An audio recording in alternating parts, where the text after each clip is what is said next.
In the annals of history, few stories are as haunting and heart-wrenching as that of Saartjie Baartman. Born in the late 18th century in the Eastern Cape of South Africa, she would go on to endure a life filled with pain, exploitation, and unimaginable cruelty. But before we continue, I urge you to take this moment to subscribe to this channel. Black and Powerful.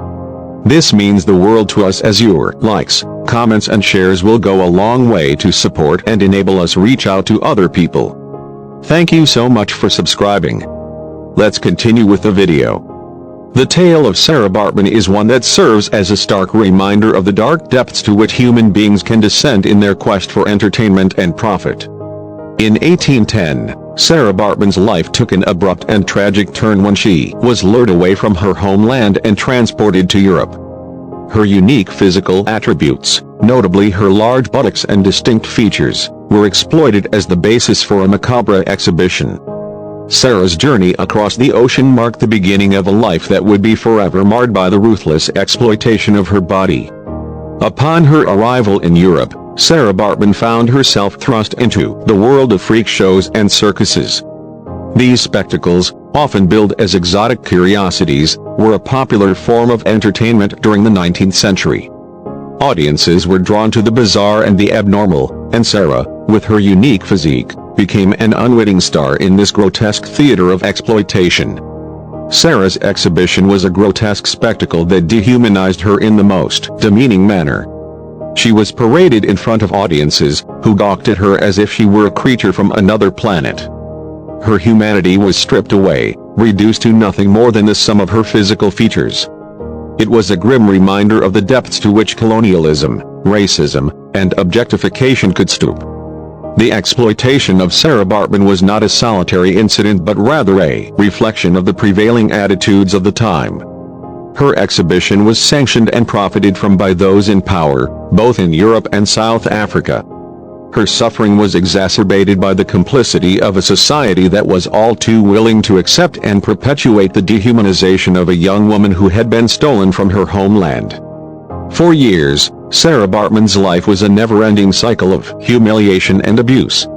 She became a pawn in the hands of those who saw her as a source of profit.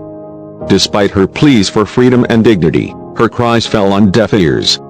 It was a tragic fate that should never have befallen anyone, yet it was a fate that Sarah was forced to endure. Saartjie Baartman's story is a somber chapter in the history of humanity, one that should serve as a reminder of the enduring consequences of racism, exploitation, and the objectification of individuals. Her legacy lives on as a symbol of the need for compassion, respect, and justice. It is a legacy that calls upon us to confront the dark aspects of our past and strive for a future where such horrors are never repeated. In recent years, there have been efforts to honor Saartjie Baartman's memory and acknowledge the injustice she endured. Her remains were repatriated to South Africa in 2002, providing a measure of closure and respect to a woman who had been denied both in life. Her story continues to be a powerful testament to the resilience of the human spirit and a reminder that we must strive to create a world where exploitation and dehumanization have no place. The harsh exhibition of Saartjie Baartman in Europe during the early 19th century is a deeply troubling chapter in the history of exploitation and racism. Saartjie Baartman, a South African woman, was taken from her homeland in 1810 and transported to Europe, where she became a living spectacle in freak shows and circuses. Her distinct physical features, particularly her large buttocks, were objectified and sensationalized, presented as exotic curiosities for the amusement of European audiences. She was displayed in degrading ways, often wearing revealing clothing that only exacerbated the objectification. Baartman's exploitation was not limited to her physical appearance. Her humanity and dignity were also stripped away as she was subjected to racist stereotypes and ridicule.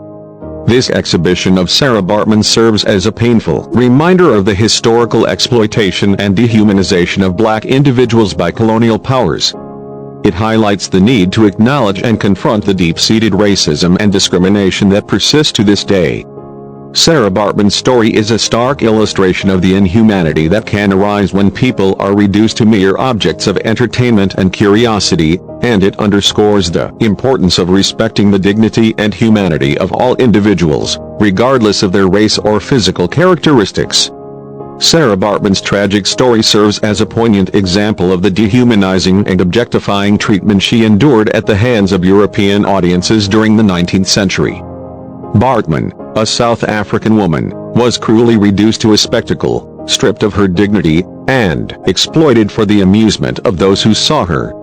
Her objectification was evident in how she was exhibited as a curiosity due to her physical attributes, particularly her enlarged buttocks and elongated labia.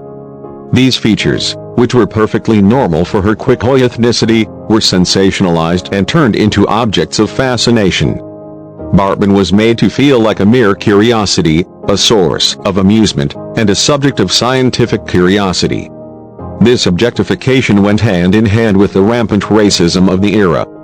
Baartman was subjected to ridicule and racism, with derogatory names and stereotypes heaped upon her. Her humanity was disregarded, and she was seen as nothing more than an exotic other, reinforcing harmful stereotypes about non-European people. Sarah Baartman, also known as Saartjie Baartman, became a subject of scientific examination in the early 19th century due to a combination of factors rooted in the colonial era's fascination with exoticism and pseudo-scientific theories about race. Baartman, a Khoikhoi woman from what is now South Africa, was brought to Europe in 1810 under the exploitative guise of entertainment. Her unique physical features, notably her pronounced buttocks and elongated labia, were used to exoticize her and promote her as a spectacle in public shows. Baartman's physical attributes, which were a result of natural genetic variation in her Khoikhoi ethnic group, were sensationalized and objectified by those who exhibited her. Her exhibitions were often presented as ethnographic displays, drawing the attention of scientists and intellectuals of the time. European scientists, influenced by the prevailing pseudo-scientific ideas of the era, saw Baartman as a living embodiment of racial difference and believed her body could provide insight into supposed racial hierarchies. The scientific examination of Baartman was underpinned by harmful stereotypes about African people. Researchers sought to measure, document, and categorize her physical characteristics, using her as a supposed representative of her entire racial group. This dehumanizing process reinforced pre-existing biases and prejudices about Africans and their supposed inferiority. Baartman's experiences were deeply exploitative and traumatic. She was subjected to invasive examinations and forced to perform for audiences who treated her as an object of curiosity. The scientists who studied her played a role in perpetuating the pseudo-scientific theories of racial superiority that were used to justify colonialism, slavery, and oppression. Sarah Baartman's status as a subject of scientific examination was a result of the intersection of colonial exploitation, pseudo-scientific racism, and the dehumanization of African people. The lack of consent in the public exhibition and display of Sarah Baartman is a stark reminder of the profound injustices she endured. Baartman's tragic journey began with deceit, as she was lured to Europe under false pretenses, led to believe that a better life awaited her. This initial deception set the stage for the relentless exploitation that followed.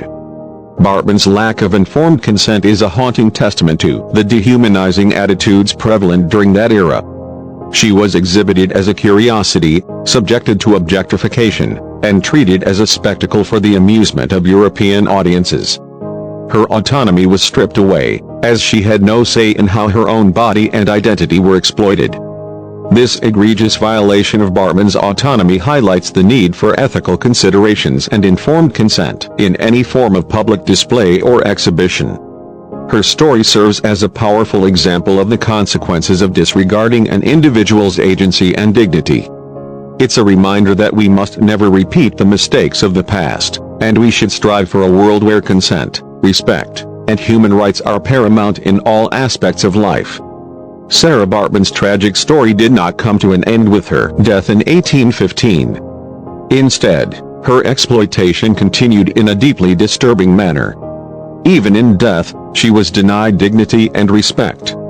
Following her passing, her remains, which included her skeleton and preserved genitals, were put on display in museums across France.